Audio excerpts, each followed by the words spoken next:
And during the period of the Cantonese, which is in Russia, the very famously known, they would snatch young children, young boys, from their parents' homes when they were very young.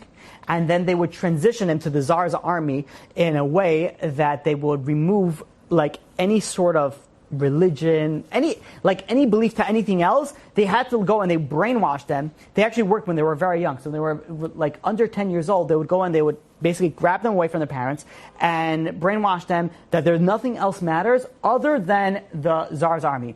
So they built soldiers. They built like these super soldiers from when they're very, very young. Now, there was a group of boys that were captured, and a lot of these boys were Jews. Now, this is where it is also very famously known as a Tinok Shenishba, where you have a Jew that's taken at a very young age, and he's brought into the Tsar's army, and he doesn't even know that he's Jewish. And he lives in his entire life that he has absolutely no idea that he is connected to Judaism, and that's why they take them when they're very young.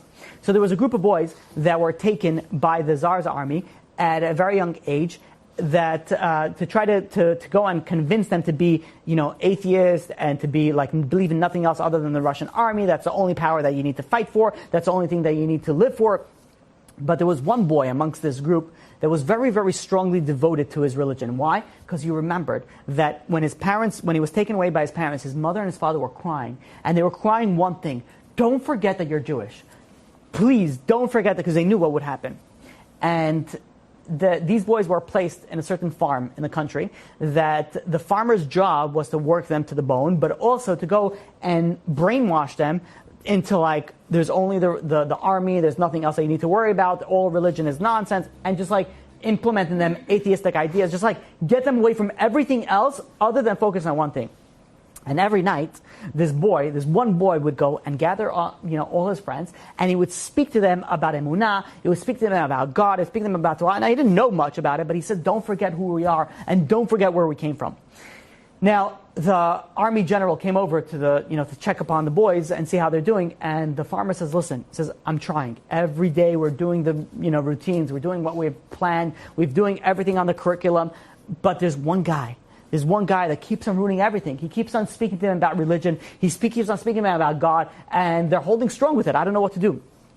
So the general goes and calls over this boy. And this was at the end of their seminar at this farm, where meanwhile the next day they were going to be implemented into the Tsar's army. And the general goes over to him and says, listen, he says, I know what you've been doing, and I'm going to give you an ultimatum. Either you renounce your religion and you join the Tsar's army, or we're going to kill you. Penalty is death if you don't renounce your religion tomorrow at the ceremony. So this kid was very shaken about it. He's like, what am I going to do? This is my religion, this is what I believe in. And he goes over and the entire night he's going back and forth, sleeping, and he couldn't sleep, waking up. Now, finally, the next morning he walks into the entire ceremony. And he's so confident. He walks up over there, like smiling, bright, like shining, ready to take on the day.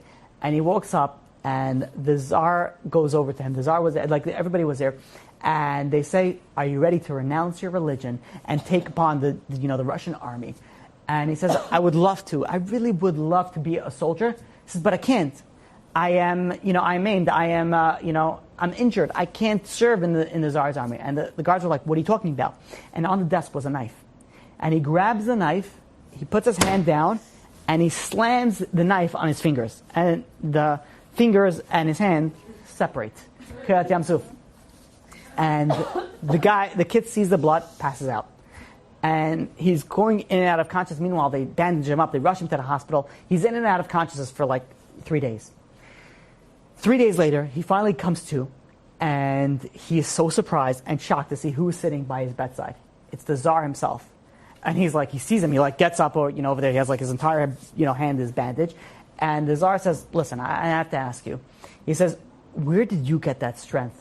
He says, it's so bad for you to serve me, to serve the Tsar's army, that you were willing to cut off your fingers in order to serve me. He's like, where does a young boy like that get his strength? So the boy goes and he says, listen, he says, I'll be honest with you. He says, and he tells him the whole story. He says, your general told me that either I have to renounce my religion, or I have to go and I have to, death penalty, die. So I was very troubled, but I didn't know what to do. And I was tossing and turning all night. I didn't know what am I going to do. And eventually I said, you know what? I'm going to give in. I'm not going to give myself my life up for it. I'll give in and then I'll figure it out. And I fell asleep. After I made my decision, I fell asleep. And then when I fell asleep, I had a dream. And in the dream, I was in this rapid stream where I was falling down, and it was very, very dangerous, and I felt like I was going to die. And then I saw a chain that was floating in the water. So I went and I grabbed that chain. And as I grabbed that chain, I saw that the chain was attached to the tree trunk, around by the bay. And I wanted to go, and I wanted to save myself. And I started to go, and I started to pull myself up. And I saw that each of these chains were inscribed a name. And I saw my grandfather's name over there, and I saw the next chain was my father, and the last chain was me. And as I was looking at that last chain, I saw that chain was very brittle, it was about to break. And I realized that this chain is my connection to my Judaism, to my ancestral heritage, to who I am and who I belong. And I realized that I'm about to give everything up. And if I give everything up, then I'm going to go and I'm going to drown, and that's going to be the end of me. And I figured, in my dream, I went and I decided, I'm not giving it up. I am willing to risk my life. I am not breaking this chain. From my grandfathers, I'm going back. And I decided that I'm going to do whatever it is that I can to go and stay as a Jew. And that's why I went and I cut my fingers off to show that I'm no longer eligible to be in the army, and now I have to be a Jew. And I can be whoever I want. The Tsar was so moved by this that he went and he said, you know what? When you get healed, you're free to go. You don't have to serve in the army. And he went and he was free to go. You've just experienced another Torah class brought to you by TorahAnytime.com.